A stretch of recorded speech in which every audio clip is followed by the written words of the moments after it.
देखो तो सवाल नंबर 4 था कि भुजा 7 का एक घनाकार ब्लॉक है। 7 सेंटीमीटर भुजा का एक घनाकार। घनाकार का मतलब जिसकी हाँ सभी भुजाएं समान हो, जैसे लूडो वूडो वगैरह बिल्कुल चारों भुजाएं बराबर होती। तो फलक कितने होते? 6। 4 दीवार, एक नीचे एक ऊपर, कितने हुई गए? तो ऊपर वाले में क्या रख दिया है? एक अर्धगोला कहता रख दिया जाता है। और इसकी व्यास कितनी होगी? अधिकतम कितने व्यास का रखा जाएगा? तो भाई इतना ही रखा जा सकता है जितनी इसकी। कैसे? जैसे ये है तो ये फलक है, अब इसमें रखोगे तो ज्यादा से ज्यादा इसको छूता हुआ रखोगे, है ना। बाहर रखोगे तो बाहर निकल जाएगा इस साइड का, तो फिर वो गोला रखते नहीं बनेगा, लटका हुआ होगा। तो अधिकतम कितने व्यास का रखोगे? ये 7 सेंटीमीटर है तो व्यास भी कितना हो जाएगा? तो यहाँ पर कितना रख सकते हो? अधिकतम 7 सेंटीमीटर के व्यास का कितना रख सकते हो? तो ऊपर रखे अर्धगोले का व्यास कितना हो जाएगा? 7 सेंटीमीटर। तो इसकी त्रिज्या कितनी हो जाएगी? कितना हो जाएगा? 7/2 सेंटीमीटर।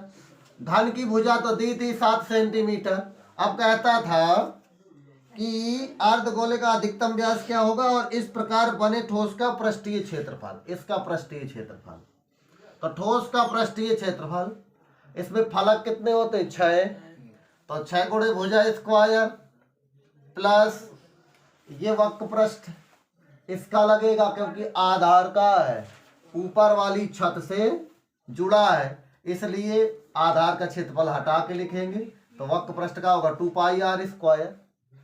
और दूसरी चीज, ये जो ऊपर हिस्सा ये वक्र पृष्ठ का ये वाला हिस्सा इतना घटा देंगे। इतना घटाएंगे काय की वजह से? ये कोने हैं, ये कोनों का क्षेत्रफल बढ़ रहा है, तो इसलिए 6 फलकों में से ये जो 6वीं फलक है, इस 6वीं फलक का क्षेत्रफल इतना आएगा। इतना कैसे निकालेंगे? तो πr² घटा देंगे। क्या करेंगे? तो ये वक्र पृष्ठ में πr² घटा देंगे तो इतना क्षेत्रफल बढ़ जाएगा। बस। तो 6 गुणे भुजा स्क्वायर प्लस 2πr² में 1 πr² घटा देंगे तो कितना बचेगा? πr²। 6 की जगह 6 रहेगा और भुजा का मान कितना है? 7 का स्क्वायर और प्लस 2 की जगह 2 नहीं पाई है। अब पाई की जगह 22/7 और आर का स्क्वायर, तो आर का मान कितना है? 7/2। तो 7/2 गुणे 7/2 2 बार लिख लो। स्क्वायर का मतलब 2 बार। कटा पीटा 6 और ये 7 का वर्ग 49 प्लस ये 2 से कट गया तो 11, ये 7 से 7 कट गया तो 11 7 70/2 2 का भाग दे दिया 38.5, ये गुणा कर लिया, ये जोड़ लिया तो ये 332.5 वर्ग सेंटीमीटर। ठीक बात है। अभी यदि समझ में ना आ रही हो तो बताना, है दिक्कत है का? अच्छा इसमें आ जाओ 5वां नंबर। इसमें क्या कह रहा था? कोई बर्तन एक खोखले अर्धगोले के आकार का है, तो अर्धगोला बन गया खोखला। ठीक, फिर इसके ऊपर एक खोखला बेलन अध्यारोपित का मतलब एक ऊपर बिल्कुल फिट करके सीधे ऊपर रख दिया गया। अर्धगोले का व्यास 14 सेंटीमीटर। इसका पूरा व्यास है जो है 14 सेंटीमीटर। त्रिज्या कितनी हो जाएगी? 7 सेंटीमीटर। इसकी कुल ऊंचाई 13 सेंटीमीटर। टोटल ऊंचाई इस बर्तन की कितनी हो गई? 13। तो इस बर्तन का आंतरिक पृष्ठीय क्षेत्रफल निकालना। ठीक, तो इसका व्यास है 14 तो त्रिज्या होगी 7। तो त्रिज्या यहाँ से यहाँ तक कहीं भी मिला दो तो ये भी कितना होगा? 7। केंद्र से परिध तक 7। ये पूरा है 13।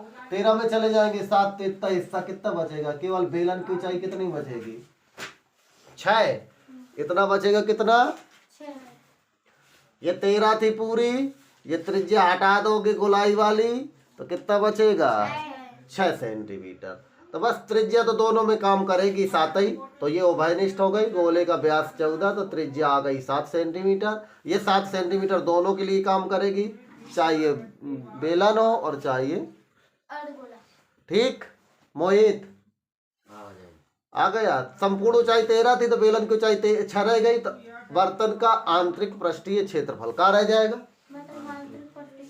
तो गोले का वक्र पृष्ठ, ये जो आधा गोला भीतर बना इसका, और प्लस बेलन का वक्र पृष्ठ। देखो ये खोखले हैं, भीतर का प्रश्न पूछ रहा, अंदर का। तो ऊपर से झांकोगे कहीं कुछ आधार नहीं दिखेगा, बिना आधार के। ये क्या होंगे, ये आधार वगैरह नहीं रह जाएंगे। कैसा हो जाएगा बर्तन, यूं हो जाएगा बिना आधार के। ऐसे दिखेंगे जब ऊपर से झांकोगे, समझे? कैसा दिखेगा, ऐसा। बताओ आधार है कहीं? ऊपर वाला तो खोखला है, पिंडिये भी है, ऊपर भी नहीं आधार है ना, तो कैसा बनेगा, ऐसा दिखेगा। तो ऊपर वाले हिस्सा कैसा, बेलनाकार, और नीचे वाला हिस्सा अर्धगोलाकार। तो ऊपर से खूब पानी डालो, इसमें भरता रहेगा, क्या है, कप बन गया। तो ऊपर से खूब खोखला है, तो नीचे भीतर कितना इसका पृष्ठीय क्षेत्रफल है, तो क्या लगाएंगे, गोले का वक्र पृष्ठ और प्लस बेलन का इतना ऊपर वाला भाग बेलन था। तो गोले का वक्र, अर्धगोले का क्या होता है, 2πr², और प्लस इसमें का जोड़ दोगे, बेलन का वक्र पृष्ठ 2πr(h). 2 की जगह 2, पाई का मान 22/7, आर का मान 7 जो कि स्क्वायर लगा दिया, प्लस 2 पाई का मान 22/7, आर त्रिज्या का मान 7 और गुणे एच का मतलब बेलनाकार भाग की ऊंचाई 6। देखो ये 7 से स्क्वायर कटा, यानी 7 गुणे 7 लिख सकते थे इसको, तो एक 7 कट गया, तो 7 का गुणा 22 से, तो 22×7 154 और गुणा ये 2, ठीक, प्लस 22×6 132 और 2 ये 2 का इसमें गुणा किया, 154 में 2 का तो 308 आ गया, और 2 का गुणा इसमें किया तो 264, दोनों को जोड़ा तो 572। ये इसका आंसर, ठीक। तो चौथा और पांचवा दोनों नोट करो फटाफट। क्रीम पाउडर लगा रहे हैं लड़का बैठे बैठे, क्या है, बहुत सज रहे हो, क्या शर्म लगा थी, किस का है, तू क्या पीछे को बहुत झांक रहा है?